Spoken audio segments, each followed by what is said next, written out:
Before we get stuck into this week's episode, I just want to say a massive thank you to Jordan and the team at Previsible for sponsoring this very episode that you are listening to right now. Previsible helps brands understand and grow their visibility across AI platforms. So you're not just present, but you are actually chosen. To find out more, visit previsible.io or follow the link in the show notes. Do you break out in a cool sweat when thinking of SEO sales pitches? We've all been there. On both sides, whether you're giving a pitch or receiving one and it doesn't quite go to plan, and you want that ground to open up and swallow you up right there and then. What if I told you that improv can help? Now, bear with me, I am not going bonkers. This week on the podcast, I have the wonderful Derek Hobson joining me, who is an SEO humorist and digital marketer working in agencies and in-house across the US and, most recently, the Netherlands. He shares the best and worst experiences he's had with pitching, how the rules of improv can be applied to make the whole process much easier. He also shares one thing that you can implement the next time you pitch. Now, before I play this cracking conversation, reminder that if you enjoy what me and Tasman are doing and want to support us, you can give us a one-off financial donation, which costs the same as a coffee from your favourite coffee shop.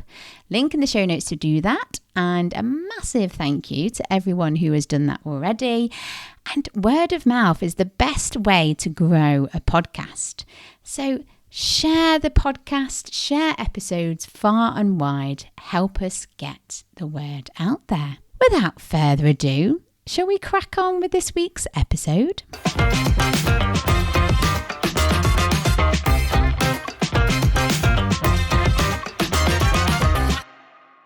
Hello and a very, very warm welcome to Derek. Hello, it's been a pleasure to be on. It's a pleasure to have you. I think I said this before we hit record, but I'm very appreciative of having this podcast because I get to have so many wonderful conversations with lots of different wonderful people like yourself. So yes, I'm very appreciative and I'm happy that you've decided that, you know what, I'll spend a bit of time chatting with Sarah on the podcast. Yeah, thank you so much for having me. And I'm always eager to talk about improv because I feel like, especially with like new business and sales pitches, I usually don't tell people that these are the things that are like, this is something that you would do in improv because I feel like there's a stigma typically around it. So I keep it to myself. So this has been very nice that it's like, oh, cool, can talk about it here. So you've done a really get my teeth in. You've done a really lovely tease there for what this podcast episode is about, because I bet you some people would have just heard you say improv, pitching, sales pitches. How does that relate? So yes, today we are talking all about SEO sales pitches. And we're going to be talking about how you can apply certain improv rules.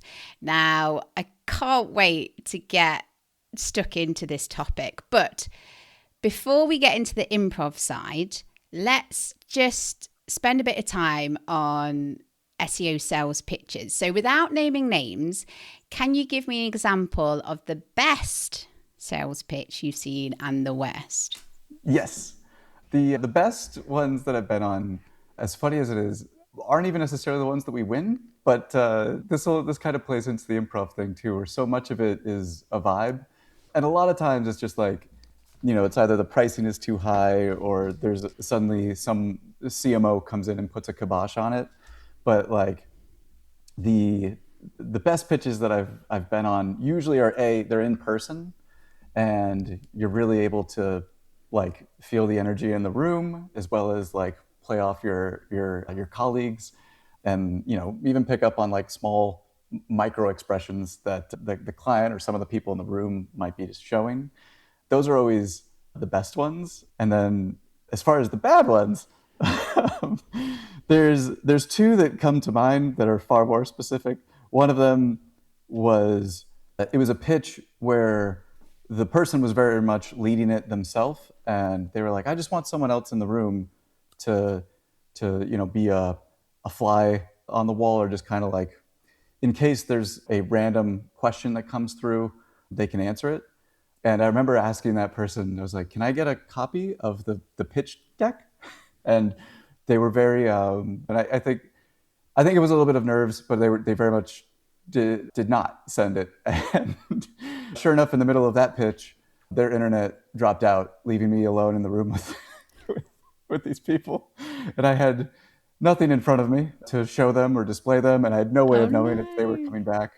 So I'm just like, all right, so let's talk about your business. That was one of the worst ones I've ever been on, which again will play into the improv rules of how to work with someone on stage. And the other bad one that I was on also plays into this a lot, because the pitch itself was built out where I think, and maybe a lot of SEO pitches are like this, but it was basically structured like where there was a good chunk that was focused on the technical SEO, and then the next chunk was on-site content SEO, and then the next section was off-page and kind of like DPR. And it was front-loaded with a lot of technical SEO. And about halfway through, the client on the other side interrupted to say, hey, we're both content experts. All of this stuff is going like way over our head, which is like a very direct way of saying, can we move on? and the person who was running the technical SEO bit said like, I know, but it's really important. So let me just get through this and then we'll get to the content, I promise.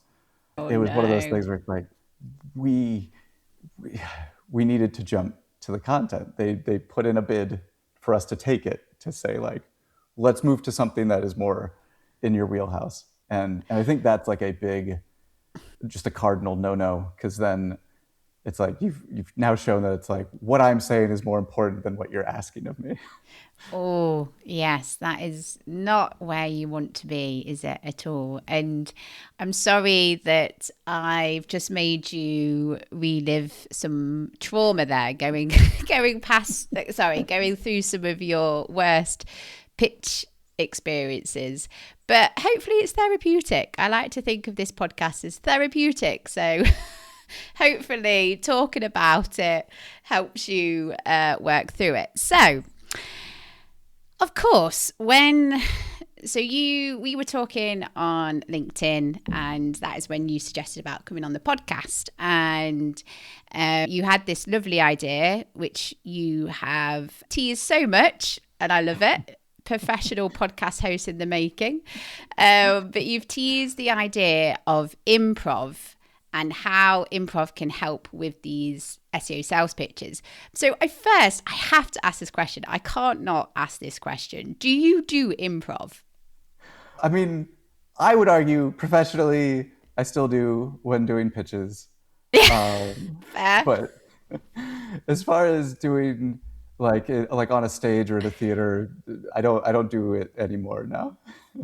So how did this come about for you then? So if you're not necessarily doing improv, because I'm just thinking, and in one of my last employed roles, one of the developers, we went for a social and we got chatting, and one thing that I found out was that he did improv on the side, and I just found it very fascinating. So how did this come about for you then? How have you done this sort of connection? Yeah, no. So I did improv in high school, college, and then 3 years after, when I was working as a pirate, it was effectively improv on the job, which I promise I will expand on in a second. But improv was basically the reason I bothered going to high school, because my brother did it and I had no interest in school whatsoever. But to participate in this like league, they in high school it was called comedy sports, and it was effectively like any other extracurricular sporting event, but it was improv comedy that you would actually go to like other people's schools and compete. The competition itself never really, it was all made up. It kind of like in Whose Line Is It Anyway, where it's all, the numbers don't matter. But Love that show. Love that yeah. show. Great show. And I thought that was, I was like, if I go to high school, I can participate in this extracurricular thing. And so that was my main thrust through going through school. And then in college, I made a team with a group of like-minded people and we even like, this is actually, I guess, realistically, this is probably when I started doing sales pitches, because I ended up reaching out to different theaters to be like, can we perform here regularly? And, trying to sell our wares. Because I think that was the other thing too, is that since you don't need props, you don't need costumes, it's all effectively free, it's just time. So it's very profitable. And then I made an improv group with a friend of mine, Spencer Blair, at the college I went to. And I think it's still going even today. And so that was kind of like the legacy of, and I took classes and everything. So it's like, I didn't just fall into it, but I was so mesmerized by it. Because it feels like it's like free play, but as an adult, or like playing pretend or Definitely. imagination. Yeah. And then one of my friends who I did improv with in high school wound up getting me my first real job, which the official term is like I was a maritime historical reenactor educator. It was like one of those living history programs for children. So it took place on real tall ships from like the 1800s.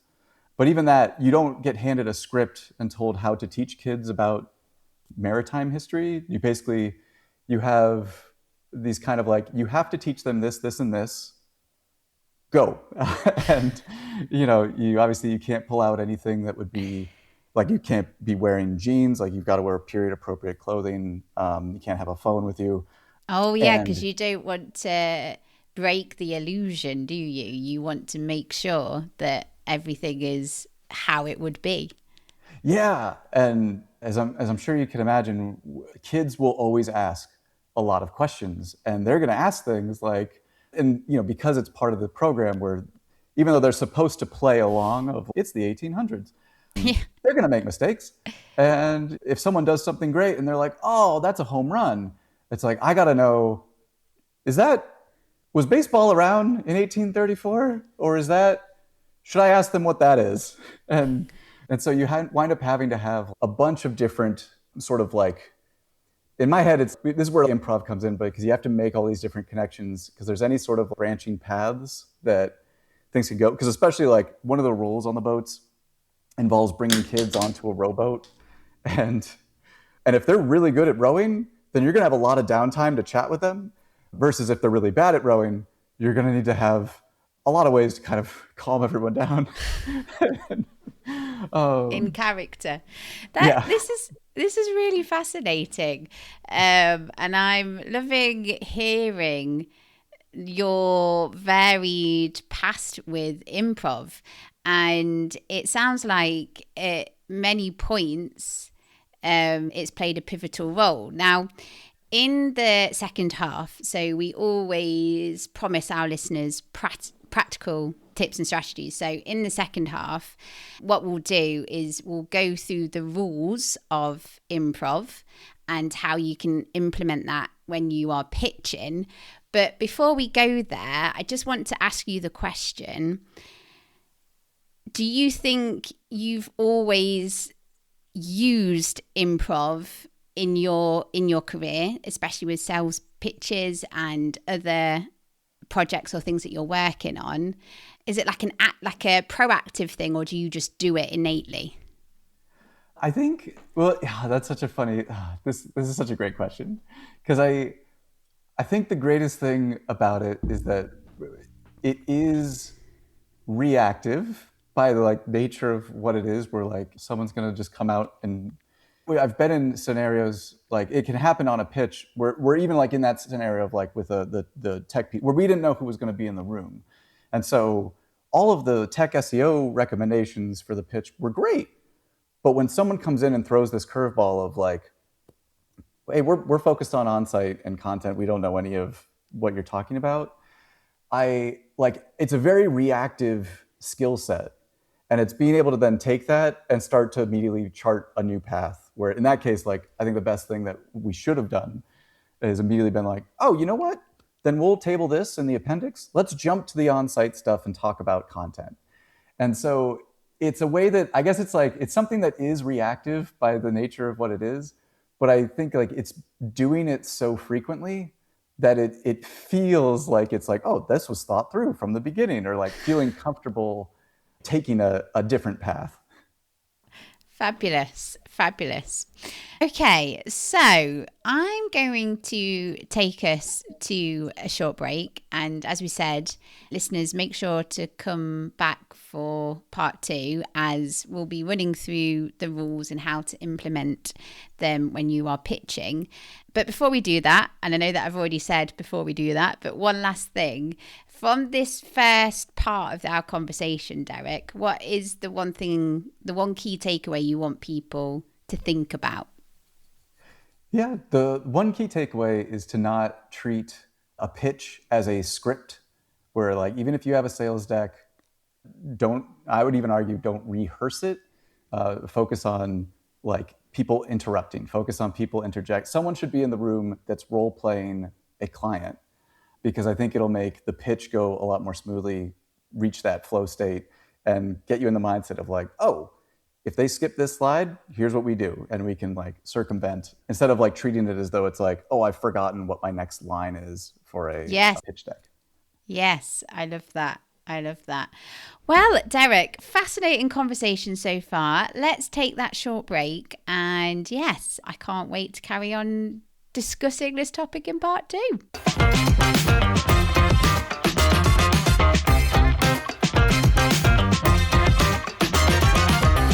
Now, most marketing teams are still optimizing for clicks, but the way people discover brands has already changed.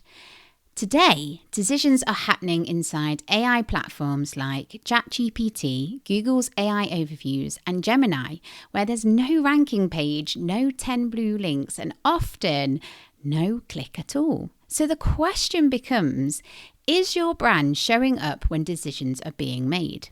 Previsible helps companies answer that question and, more importantly, act on it. They work with growth teams to understand their visibility across AI platforms, identify where they're being cited or ignored, and build strategies across content, technical SEO, and authority to actually move that presence. Because this isn't just about traffic anymore, it's about influence. If you want to understand how your brand shows up in AI-driven search and where the opportunities are, you can get a clear view in just a few minutes. Simply go to previsible.io or find the link in the show notes. You probably already recognise this voice, but Sarah here. Are you enjoying what me and Tasman are doing and fancy supporting the podcast? Well, it just so happens that you can. Now, for the same price as a Starbucks, Costa, or your favourite coffee shop coffee, you can give us a one-off tip or a monthly donation. If you fancy doing that, follow the link in the show notes. Why not also help us share the podcast? Get the word out there. Share us with your friends, colleagues, family, anyone who you think would benefit from our podcast.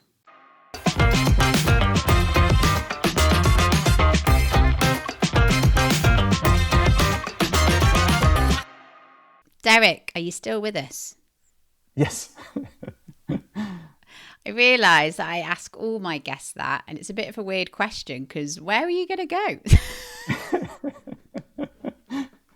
I was thinking it was like, are you still alive? Are you? Are you mentally still with us? Is your energy still with us? I mean, it could get quite deep, couldn't it? It could get quite deep. So I am thoroughly enjoying this conversation. And do you know what? I always love picking up new hobbies. At the moment, it's drumming for me. But you're the second person, because obviously I said in the first half that I worked with someone who did improv.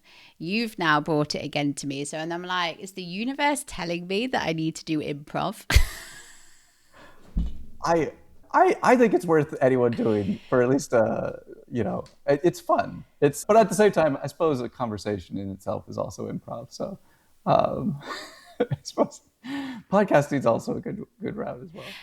And where my brain's going, so obviously we're talking about applying improv to sales pitches, but I can see, and I won't derail the conversation or try not to, stay on track, but I can see that working on your improv skills is going to help with lots of different aspects of your job, like having difficult conversations or presenting anything, or like when something doesn't go quite to plan, what's you're going to have to improv there. So what I want to give permission to our listeners to do is, yes, we're talking about applying improv to sales pitches, but have a think about like when out, because we'll run through the rules, but have a think while you're listening, when else can I implement this as well? Awesome. Bit of homework. Okay, so I believe the first rule in improv is making each other look good. Yeah, absolutely. Yeah? Tell us more and tell us how it can relate to a pitch. Yeah, and I like this one too, just because I feel like it's universal of like, I should always do this. But yeah, as it relates to a pitch, I've definitely been on a pitch where, everyone kind of owns their own piece of the pitch, especially if it's someone who they want paid, they want influencer, they want SEO. And everyone, you can clearly see that they've cobbled it together where everyone owns their own part and then checks out mentally. And by making each other look good, it's like the thing about doing a sales pitch, and it's the same thing with improv, is like it's so much of a vibe where it's rare if someone walks away from an improv show and says, I remember that joke. Instead, they just kind of be like, I had a good time. It was a fun experience, but I couldn't pick out any one thing that happened. And with a sales pitch, assuming that everyone is pitching the same type of services, or at least could flex to provide the same type of services, then so much of the sales pitch comes down to a vibe. Like, are these people I want to work with? And so to really encourage good vibes, it's making each other look good. It's teeing up, influencer's actually going to talk about this in a little bit, and you guys are going to be excited about it. Being like very attentive with what everyone you're with is also pitching is a huge piece. Because then it also, and I think it's one of the big reasons why, at least in my experience, it seems like a lot of companies are shying away from larger corporations because it's, here's their best guys on the sales pitch, and then they pass it off to these people that they outsource to for far cheaper. And it's like the much smaller to medium-sized agencies, there's a certain like wholesomeness of like they feel like they're all connected, like they're all chatting with each other. And that frequently, like even before we get up to do a pitch, we're not rehearsing prior to the pitch. We're usually like enjoying each other's company. We're usually just having a conversation. But you've said something that's so important here, and the vibe and connection and getting on really makes or breaks a relationship and makes and breaks who you work with. I know that like the times where I've won a client or someone has decided to work with me is not specifically just because I can do my job, because lots of people can do my job. Do you know what I mean? But not everyone can be me, and not everyone can have the relationship, or not everyone has the quirks that I have. And I think it's so important to lean into that, because that's how you resonate. And do you know what? You might not be for everyone, but you'll find your people, you'll find your tribe that are like, I want a bit of Sarah, I want a bit of Derek. Yes, 100%. And that's one of the things too with improv that this isn't a rule, but it's like a known thing that like usually the audience gives the suggestion, and it's like you form like this symbiotic relationship where like, the energy in the room is like the energy that you kind of like give back. And it's why if you're doing something like comedy, there's always a chance that someone's going to go blue, or I've done shows where like, for instance, they're all family friendly, but I've also done shows where like you're allowed to say whatever you want. But even then, like you may do a show where like oh, you can say whatever you want, but then some people might like, if you feel in the room someone drops like an F-bomb and everyone goes, ooh, like that might be something that's like, okay, noted, not going to swear anymore during the stage. And it's the same thing with a pitch where it's like, if you mention something like a roadmap, I've been in a situation where like I've mentioned a roadmap and I've seen someone literally in the back room roll their eyes. And it's like, do you guys not like roadmaps here? And they're like, well, and it turns into a conversation because you share the space with them. And like, in that case, it was that like, they're like, our roadmaps are created 6 months out and then forgotten about. And it's like, oh, let's talk about what we can do from a project management perspective. And I get it, like it changes, I but like love it that. speaks. Yeah. Sorry, I love that as well because you're then like being aware of the conversation. If you're picking up what a potential client is saying to you, you can address that, and that's another reason why they'll go with you, because they're like, oh, they understand that I, in this instance, don't like roadmaps, or we don't have a success with roadmaps. They've listened to us and given us a solution. Yeah, absolutely. And it's like that's the thing of like the being reactive and so yeah, I would even say like making each other look good extends to like even just to the people that you're in the room with. And yeah, it's like it's making good vibes effectively. And Good I think vibes. and I think that's where the thing that seems to run interference with that is when people treat the pitch deck like it is a script. And, if they're looking at it so that instead of looking at anyone in the room, they're looking at, oh, I got to address this point, this point, this point. And that's where I see people really get tripped up is, again, they're talking about this thing that they spent time on, but, this isn't Cirque du Soleil. Like we're all talking about the same thing, and they will let us know if they want to hear more about this thing. And yeah. I mean, I love the fact that you say Cirque du Soleil. I have seen them once, and most of the time I couldn't watch because I was like, they're being like, are they going to make it? Is it okay what they're doing? But anyway, yes. Right. So that is rule number 1. Rule number 2 is no stop blocking. Tell us more about that rule and how that one relates to pitching. Yeah, and so this one, there's a misnomer in improv that the rule is never say no, but I hate that one because say no is important for usually in an improv it's creating conflict. So like if someone is like, hey, my boss is coming over for dinner, did you do the dishes? If the other person says no, you have that conflict now, and it's great because then you can have a scene that unfolds from that. So stop blocking is the jargon improv term that is a better way of being like, if someone is like, hey, my boss is coming over for dinner, did you buy groceries or did you clean the dishes? And if the other person then says, oh, actually I called and I canceled that, then it's like, oh, this thing that I brought in, we're just going to wash that away and we're doing something different. And it's an immediate, you feel it when you're doing improv where it's like there's this mental block where you're like, oh, I don't know where we're going from here. And I've seen a similar thing happen during a sales pitch where, sometimes someone will be like, would you guys be open to doing like, gosh, I'm trying to think of an MMM model for data. And someone about to be like, oh, we've done something similar. And another person being like, no, we'll do it our way or no way at all. And it's like, no, Yes. no. Yes. Yeah. And I'm sure, I'm sure listeners know, but like oftentimes too, what people define as one thing isn't always the exact same thing that we may have in the book. Like, again, I think even the roadmaps is a good example because some of the places I've worked, a roadmap can be like a 3-month-long thing that gets chopped up. But for a particular pitch, it's a 6-month-long thing that's based off of a dev cycle and different sprints and releases. And there's always room to, I'm not trying to say, hey, you should always say yes to the client and be like, hey, we'll do whatever you ask us to do. But I think that shutting something down just because it doesn't sound familiar or because it does sound familiar tends to be the thing that like it ruins the vibes.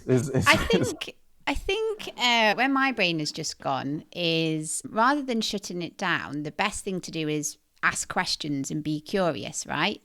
Because if something is thrown into the pitch by a client or by someone that you're pitching with. I mean, yeah, that's not very good synergy, is it? But anyway, rather than getting flustered by it, I think the best way to resolve that is to ask questions and ask why, and not in like a, I'm not saying like not in an aggressive manner, not that asking why is aggressive, but if you're curious as to asking why about why their decision is that or why they're bringing that, it gets them to think as well. And you can address certain areas with curiosity rather than each other shutting it down. Yes. No, this is this plays into two things. Because when you mentioned asking questions, there's a trick in improv when you get something like, there's been times where I was the worst at this when I did this for comedy purposes. I was not up to date with pop culture to a point where someone literally, we got a suggestion from an audience for Kim Kardashian. I had no idea who that was. And Shocking. our trick. Shocking. You would think I would, yeah, that was, it's one of the more, I've never lived that down in my pool at the, anyway. But one of the ways that they developed to be able to ask for clarity without just slowing the vibes or the flow, because obviously if I were to stop and be like, sorry, who is Kim Kardashian? It then turns into like, I'm sure I would have been crucified, where people are like, because instead I just acted like, honestly, I don't remember what I did. I think I did like Southern, it doesn't matter. Point is, I didn't question at the time what it was. But the way that we worked around it is that, you, in a very tongue-in-cheek way, be like, well, I know who Kim Kardashian is, but can you go on to explain who she is to maybe someone else in the audience who maybe doesn't know? And I've literally used this in a sales pitch where I'm going to use the roadmaps again. But like when someone is like, oh, well, we know roadmaps. And it's like, well, I know what a roadmap looks like at my agency. Can you talk about more what your roadmaps look like at your company? And it invites a little bit of tongue-in-cheek, because I'm sure even they know, because so much of this stuff is universal. It's like, it invites these, it's like, they understand that you understand that it's, oh, you know that this obviously works differently here, and you're not trying to pretend that and like you said, you're asking a clarifying question and you're inviting curiosity. Yes, no, this conversation is so good because everything that you're saying, everything that we're talking about, there's going to be light bulb moments going for our listeners. Like, yes, I relate to that. Yes, I relate to that. So, yeah. And I didn't realize how relatable improv was going to be, but here we go. Right. So the third rule is, I think we've kind of touched on this, but there might be more to explore, but understanding your role in the room. Yeah. And this is one where we had a term in some of the places I work where we had, actually, you know what? I'm going to skip that. I'm going to go straight to when I was working on the boat. Back as the pirate? Yes. Because, ultimately, we had a hierarchy on the ship because in the way that things worked in the 1800s, sailors extremely uneducated and absolutely needed to follow the hierarchy, or you'd be whipped with rope. So, or worse. So but since we're all colleagues doing this in a pretend 1800s, there was a hierarchy of someone is a captain, someone's a first mate, someone's a second mate, someone's the cook or doctor, because they own all the knives. But you don't want to step on other people's shoes of the hierarchy, but you can give them sort of bids to be like, if someone kind of forgets something that we need to go over, there's a way that you can kind of, again, teeing up someone else where it's like, just so you know, this is typically like when you would monologue about all the safety measures that we need to take on the boat. And I think that there's a lot of times where in bad pitches I've been on, if people notice that something has been omitted or like, oh, this is something that they asked about that we've now passed through, they might speak up to want to be like, oh, I'll run through this myself. And again, it's like, it goes back to even the making each other look good, where if there's someone that you've heard them say this before and this is their golden egg or goose, it's like, you can team up where it's like, oh, by the way, I know we just kind of glossed over it, but Sam's got this great structure for how we'll play this out. Because usually it then triggers something in the person that you're with in the room where they can be like, oh, yes. And in terms of the vibes and everything, it just goes back to it increases things so much, because not only does it show the client that you know the strengths of the team and like where their star power is, but then you can help kind of bring the thread back. Because the other thing I've seen a lot is people will start to, and again, it's good, but when the client is very engaged, things can sometimes, start to like leave Deviate. the beaten trail. Yeah.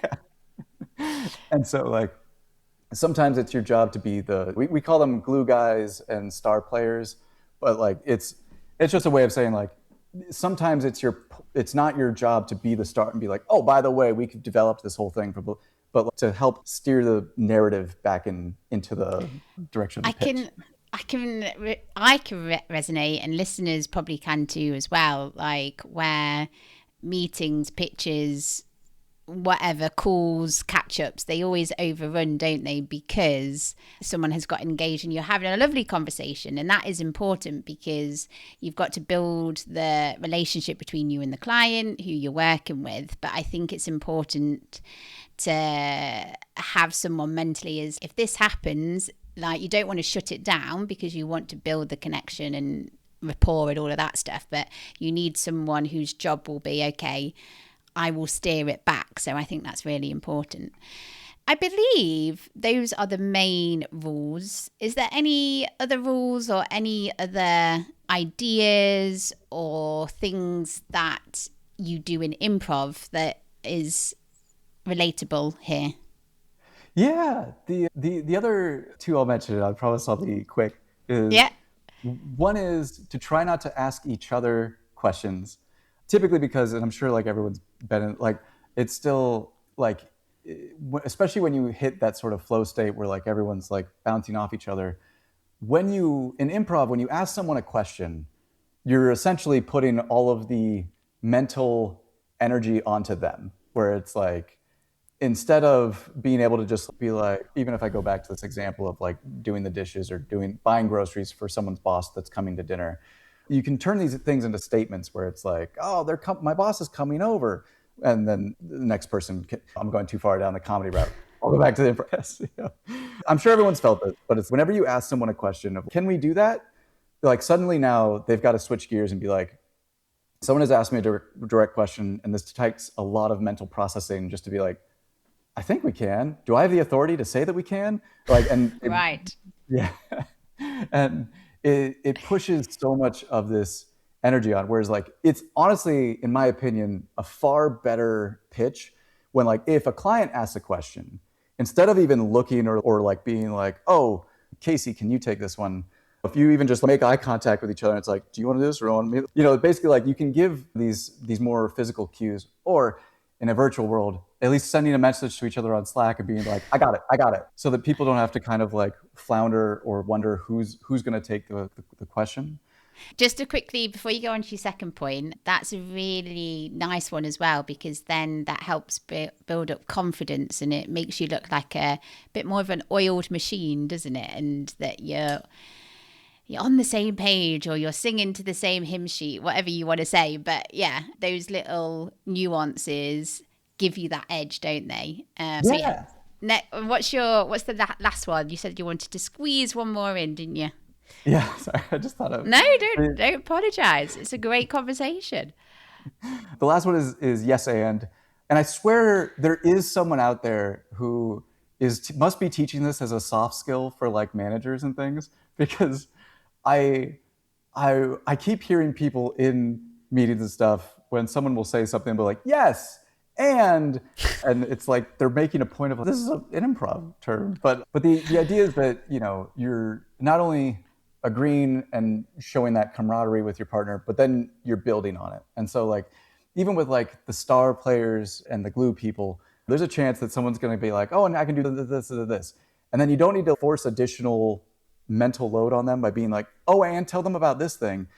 At that point, especially if they've finished their spiel and you can tell that like they're done, you can be like, yes, and we can also apply this to this thing at the, like showing that you're building off of what they laid out, which again, instead of like everyone being in a silo, owning their own slide, there's that, oh no, we all understand what we're presenting to you. Lovely. Lovely.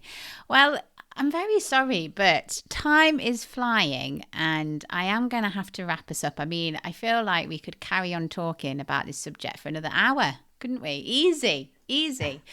But there are questions that we ask every guest, and I wanted to wrap up this sort of part by asking you, from what we've discussed today, what is that one thing, that one action, the one idea, that one thing that you want listeners to implement the next time that they pitch?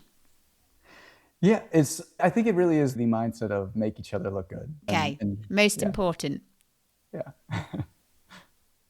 Sorry, I feel like you were going to say something else as well. Oh, well, No? I think that sums it up. Lovely, lovely. Okay, and then questions that we always asks. Let me try that again. Questions that we always ask all of our guests. Number one, someone awesome to follow and why. Doesn't have to be in the industry. Yeah, I'm gonna give Rochelle Risner a shout out. I have been on, honestly, I think probably at least 100 pitches with her when I was working at Brain Labs. I believe she's still at Brain Labs and is the chief growth officer. And she's one of those people on LinkedIn who doesn't post all the time, but when she does, it's always something that's actionable. I think she even sent out a 30-page deck and she's like, here's how we do pitches. And it's like, you're giving this away for free? Great. Yeah, and she's also someone too who she doesn't specialize in SEO, or honestly, I don't even know if she specializes in any marketing discipline, but she would always come in to the decks and understand what people are trying to say in it and winnow it down. Like she's a Hemingway of editing. We'll come in with a 55 slide deck and she'll find a way to bring it down to 20. And, that is such a useful skill to have, isn't it? Such a useful skill. We shall make sure that those links are in the show notes. We always tell listeners to go into the show notes because, lots of wonderful stuff in there. Best career advice you've ever received? Oh, ever received? Oh boy. Putting you on the hot spot. Hot seat. No. I'm sorry. In my head, I was like, what would be the career advice I would give someone? But no, it's like ever received. I have one. This is hopefully this doesn't take me a lot of time. The most backhanded compliment I ever received was that someone told me I was like buried treasure, and I thought that was a good thing. They told me, but so that's the thing is they were like, it's not. They're like, you have so much to say here, but when we were on that meeting, you didn't say any of it. I would have to go to you directly if I wanted to get this information.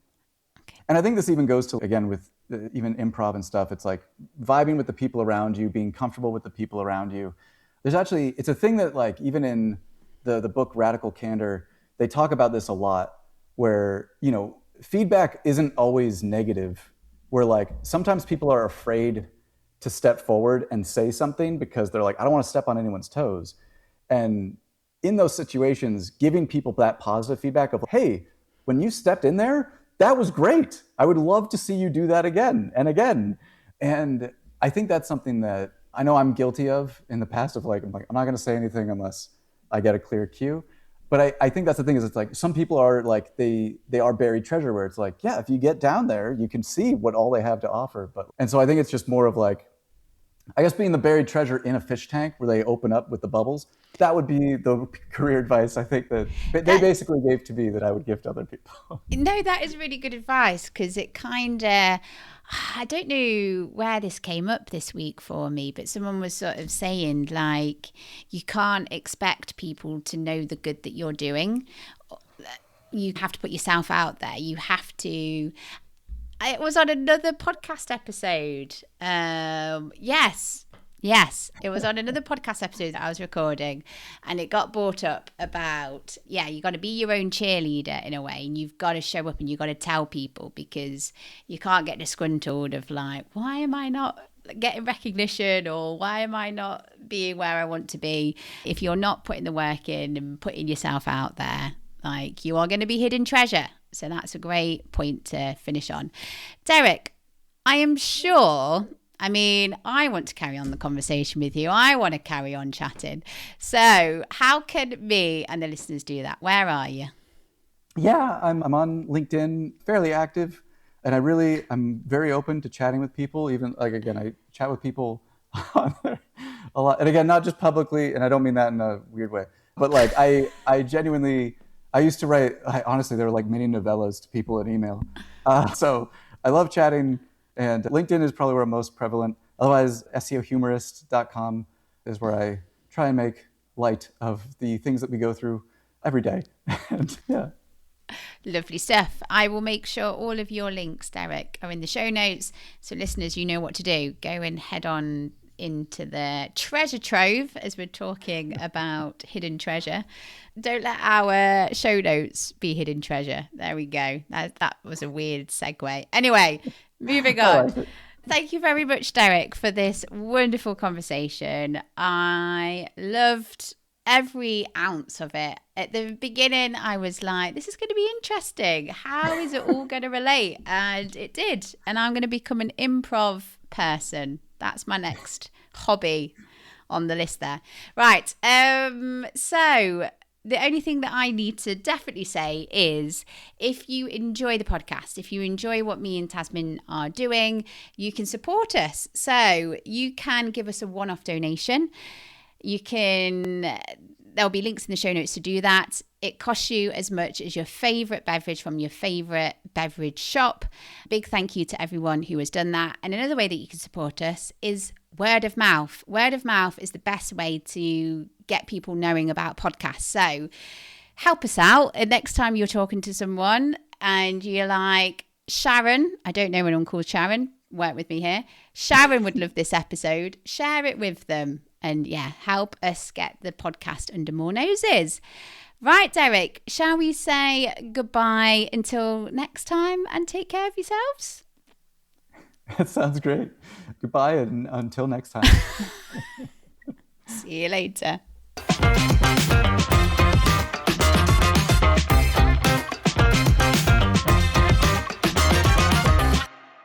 Hi, Tasmin here. Are you looking to take your career to the next level? Be more visible, earn more, but also take care of your well-being and have work-life harmony? Well, I can help you because I'm offering you a free 30-minute consultancy call. Together we can go through where you want to be and how to get there. Simply click on the link in the show notes, fill in a form, and I'll get back to you. Search has changed, but most strategies have not. If you're still measuring success purely on rankings and clicks, you're missing where the real decisions are happening. Previsible helps brands understand and grow their visibility across AI platforms, so you're not just present, but you're actually chosen. If you want to see where your brand stands and how to build trust in AI-driven search today, simply visit previsible.io or find the link in the show notes.